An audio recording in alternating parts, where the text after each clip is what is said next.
As a harvest operation draws to a close, it's important for all involved in the operation to consider the condition of the roads and skid trails prior to leaving the tract. If best management practices were followed, the tract closeout should be relatively simple. The overall goal of closing out a tract is to stabilize the roads and skid trails so that subsequent rain events do not wash sediment into nearby streams, resulting in water quality problems. Skid trails may be stabilized by scattering leftover logging debris along the length of the skid trail to form a coarse mulch that slows down water and traps any sediment. Berms or other dirt piles may be used to turn water off the trail. Grass or other vegetation may be used to further stabilize the soils until natural revegetation can occur. Roads that will not be used for future management activities may be closed out in a similar fashion. If, however, the roads will be used, water bars and turnout ditches should be installed where needed, and in case of unstable soils, straw or other mulch and grass or other vegetation may be used to further stabilize the site.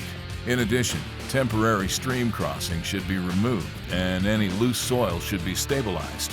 Permanent stream crossing should be maintained, and pipes or culverts that allow water to flow under the road should be cleaned out to ensure water may flow unimpeded.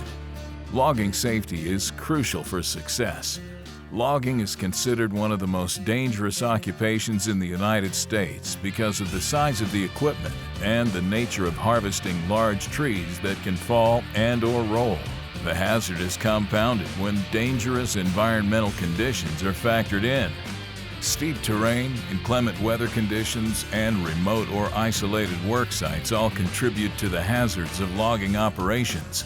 These factors also create a safety hazard for landowners, foresters, and others who might visit the logging site. As a result, safety around active logging operations must be a high priority for all involved. For loggers and their employees, the Occupational Safety and Health Administration, or OSHA, has developed a set of standards that must be followed. These same standards provide key guidance for landowners and foresters who may occasionally visit the site. Personal protective equipment, or PPE, is required for all logging workers. PPE includes hearing and eye protection, hard hats, steel-toed boots, and chaps and gloves when chainsaws are being used.